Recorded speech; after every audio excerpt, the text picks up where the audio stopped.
Guys, there is a massive debate tearing through the scouting community right now, and it's centered on one question. Does the tape matter more than the numbers? Honestly, if you're a Cowboys fan, the answer to that question is going to define whether this April is a total masterclass or a complete disaster for Jerry Jones. You guys probably have introduction with Fran Duffy, the guy considered a draft expert. He just laid out a perfect Cowboys mock draft that, quite frankly, ignores every physical rule the NFL has lived by for 30 years. I mean, Fran Duffy suggesting the Cowboys should bet their entire defensive future on a pass rusher with the shortest arms we've seen in a generation and a safety who refused to run a 40-yard dash because, well, the speed might not be there. It's a bold strategy for Christian Parker's new system, right? But if Fran Duffy is right about these outliers, the Cowboys just stole two Hall of Famers.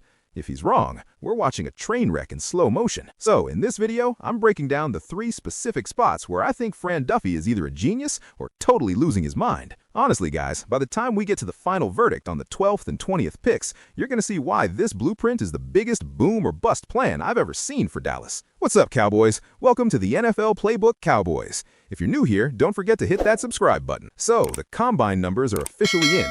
And man, they have completely flipped the board. Sonny Styles didn't just test, he basically broke the scale. 6'5", 244 pounds, and a 4.46 40. Fran Duffy is right on the money when he says that ship has sailed for Dallas at 12. He's a top 5 lock now, but that's where things get interesting, because Duffy is looking at Caleb Downs and seeing a potential slide. I mean, look, Caleb Downs didn't run in Indy, and when a guy with his hype skips the timing drills, the scouts start whispering, right? They start wondering if the long speed is actually there. Duffy's take is that because Caleb Downs isn't this freaky 4.3 track star, he might actually be sitting there at 12. But here is the part that really made me stop and think. Duffy doesn't want him as a deep safety. He wants him as the nickel in Christian Parker's new defense. Now, I get the vision. Honestly, I do. Christian Parker is coming over with that Fangio-style system, where everything is about being multiple. He's literally on record saying his nickel needs to be a corner sometimes, a safety sometimes, and even a pass rusher. On paper, Caleb Downs is that guy. He's a neighborhood first-round pick, as Christian Parker calls it, the guy who just feels the game. If you put him in the slot, he's going to blow up RPOs and erase tight ends.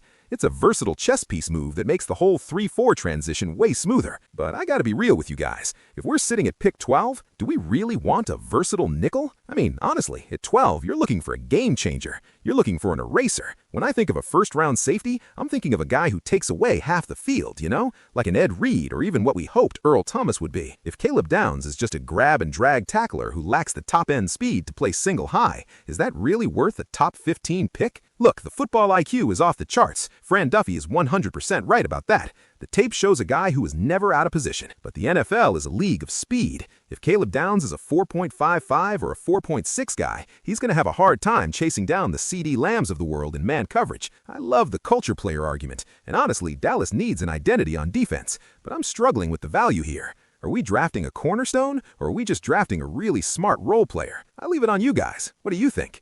Okay, now we have to talk about the T-Rex in the room, Rueben Bain Jr. Honestly, guys, his combine measurement was the shot heard round the scouting world. We're talking about a 30 7/8" arm length. I mean, just to put that in perspective, that is historically short for an edge rusher. You almost never see a guy go in the first round with arms under 31 inches. But you know what Fran Duffy said? He basically looked at the numbers and said, so what? His whole thing is that the tape doesn't lie. And look, the tape on Rueben Bain Jr. is absolutely electric. He's looking at this from what I call the Will McClay filter. We know how the Cowboys operate, right? They value toughness, motor, and that football character above almost everything else. Fran Duffy is convinced that Rueben Bain Jr. fits that mold perfectly. I mean, the kid was the ACC Defensive Player of the Year. He's got 33.5 career tackles for loss, and he's been a physical force since he was 17 years old. In Fran Duffy's eyes, his intensity is so high that the reach doesn't even matter. He's basically saying, show me a play where those short arms actually stopped him from making a tackle. But look, we've got to be real about the risk here. There is a reason the 33-inch arm threshold exists in the NFL.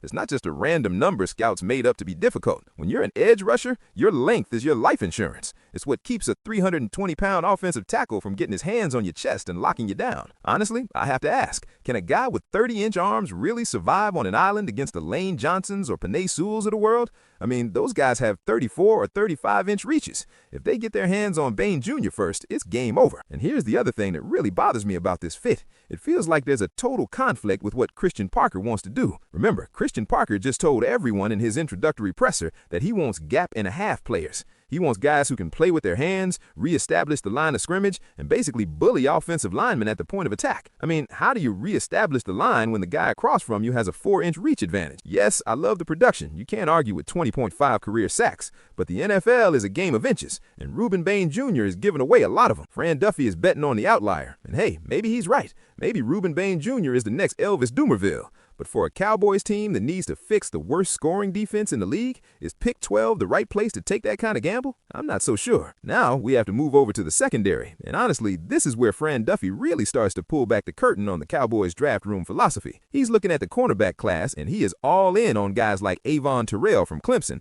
and Mansoor Delane out of LSU. But what really caught my attention, and look, I think this is the most important part of the conversation, is that he is completely done with the ACL kings.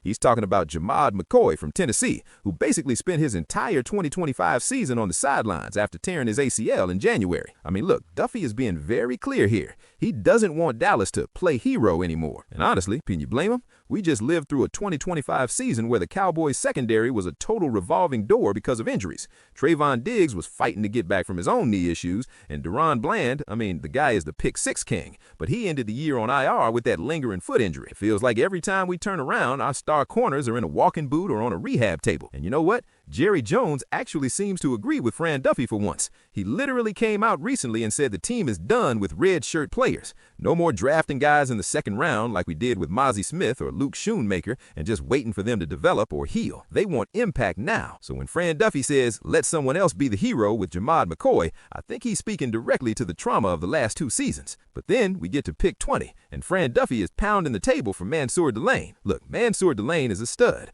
Undeniable All-American, elite man coverage skills, and honestly, the dude plays with a serious edge. But is he really the right move at 20? I mean, honestly, guys, this is a deep draft for offensive linemen. If we take Mansoor Delane, we're potentially passing up on a day 1 starter at left tackle just to get a guy whose movement skills might be a little redundant if Trayvon Diggs and Deron Bland are actually healthy. Duffy actually thinks Mansoor Delane is a pure first-rounder, and the bloodlines argument for Avon Terrell, being A.J. Terrell's brother, is definitely enticing. But I have to wonder, is the need for a third corner greater than the need to protect Dak Prescott? Honestly, I'm torn. I love the idea of a healthy elite secondary, but ignoring the trenches at 20 feels like a gamble that could blow up in our faces. So, guys, get in the comments and let's talk about it. Would you really be okay taking Caleb Downs at pick 12 if he officially clocks in with a 4.5 or slower?